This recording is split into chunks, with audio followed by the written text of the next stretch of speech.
this weekend live on talkSPORT, world title action. It is Chris Billam-Smith versus Richard Riakporhe, the rematch. Remember, it's Chris Billam-Smith, the current WBO cruiserweight champion.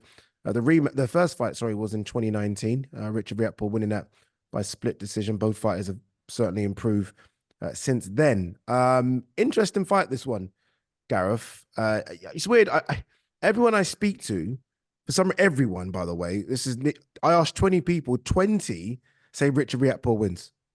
I think it's a very, very, very close fight, but so many people just feel like Richard Riakporhe could just be the guy that, I don't know, Chris Billam-Smith, every fight's a tough fight for Chris Billam-Smith, and they feel like maybe Richard Riakporhe is getting him at exactly the right time again. Are you going to pick? I will. At the end of this, I will. Well, I'm like the 20 you've spoken to. My instinct says Richard Riakporhe. Obviously, it's 5 years since they fought, 10 fights since then for Billam-Smith, and 7 for Riakporhe. They're very different as fighters now. They're both much, much better. A lot more mileage on the clock of Chris Billam-Smith. Had to work very hard to beat Mateusz Masternak. He delivered an incredible, a massive performance against Lawrence Okoli. Was that his Everest moment? Maybe. Maybe. I favour Richard Riakporhe late in the fight. I think it's going to be very close for 6, 7, 8 rounds, unless they get into a firefight. He's very, very tough, Billam-Smith. Oh, extremely. I mean, this guy will go to the well every time. Like, he finds gears that you need to find. But I just wonder how many times you can have those type of grueling fights. Like, it's never an easy win, is it, for Chris Billam-Smith? It's always a tough fight. Yeah, when you go to the cash register and you open the till and you keep taking the money out and the coins, eventually it's empty. And I wonder whether Riakporhe may be able to empty his tank. Then I start to think, and Riakporhe, of course, is a knockout merchant. Yeah. He's learned to stalk a bit more. I think the work rate of Billam-Smith is probably better. And I like the intellectual fight knowledge and skills of Shane McGuigan in his corner. That's a big benefit to him. I just feel that if we get late into the fight, Riakporhe, who's extremely fit, and a little older, and on a second life, and waiting for this opportunity, may just pull off a great finish.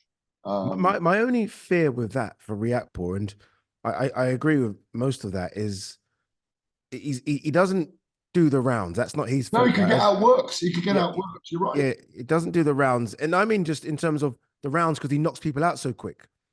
So he last fight, I think, was a TKO in the second. Fight before that, 4 rounds. A fight before that, 2 rounds. And he's massive for the cruiserweight division. And I just wonder about the weight cut and the size and the age now. He looks so young, but he's not. 35? Yeah, but he looks about 25, right? Really good looking kid. I just wonder if when it does start to go deep, and Chris Billam-Smith has gone deep in fights, will that favor Chris Billam-Smith? Yeah, who, maybe isn't the biggest of cruiserweights compared to Riakporhe and Okoli, those type of guys. So I just wonder if it's a Riakporhe early type fight or Chris Billam-Smith late fight in terms of just hanging on for a points to win, maybe. That's what makes it a great contest. There's another thing as well, which is, I mean, I'm down here in his hometown right now, and it's been some amazing events down here. I would like to have seen him fight down here and defend his title down here, not go to Selhurst Park. Yeah, strange decision, that. It is. I think it's the first fight at Selhurst Park for about 70 years as well, I think. I mean, which is good. I mean, don't get me wrong, the weather's going to be great, but it is strange for the champion to go, in a sense, to Richard Riakporhe's back garden. Yeah, I think it favours Richard Riakporhe that. I mean, I can't see 10,000 Bournemouth fans travelling. When we went to the stadium, the Vitality Stadium, I think, from memory. Yeah, it's a Vitality, stadium. Yeah. What a night. What a night. I remember doing the broadcast there. It was a balmy, warm night. and it was an incredible atmosphere. And I think it raised his game by 2 rounds against Lawrence Coley. And even though Chris is a very confident champion, I just think that home advantage would have been great for him, and I would have been demanding I fight at home, even if it was in the arena here. Yeah, no, I agree. I agree. I've just got the card in front of me, by the way, and it's actually a very decent card. It is. And that maybe hasn't been pushed as much. Like, I didn't know that Isaac Chamberlain was fighting Jack Massey on this card. Ben Whittaker we know about because Ben promotes himself very, very well. Dan Aziz is back as well against Orovi Sepp. And you know what's very interesting about Ben and Dan Aziz? Willie Hutchinson's performance. All of a sudden, everyone now is kind of, okay, where do we put Willie Hutchinson in this light heavyweight rankings? Because you know, I mean, that performance against Craig Richards was so good. So there's been a lot of talk about I Willie picked him Hutchinson. to do that. Do you You remember? did, you did. You know, I was going to give you your He's so flowers. You did. skillful. Did you not see his skills? He reminded me of Billy Joe Saunders. I thought, my God, that's Billy Joe Saunders in there.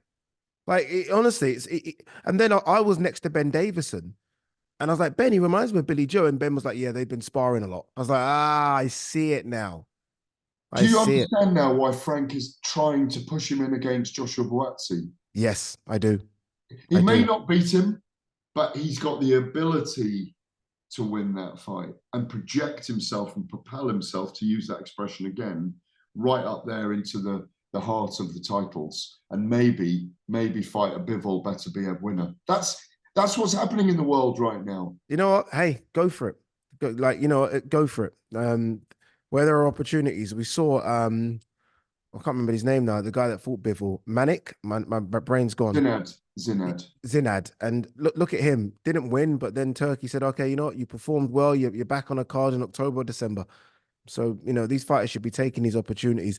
Very quickly as we wrap on this, Billam-Smith, Richard Riakporhe. How are you seeing it playing out? I'm going for Riakporhe to get a mid to late stoppage. I think he will. I think he'll get the job done. As you say, I think he's the fresher of the two. He's been waiting for this rematch.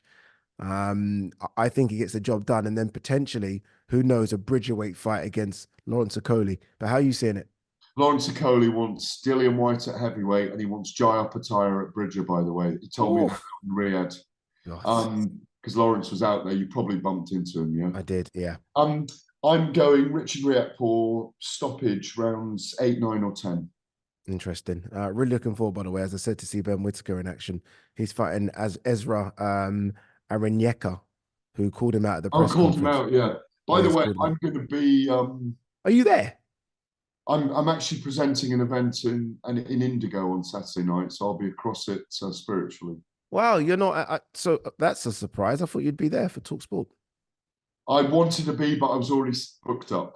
And you can't be in two places at once.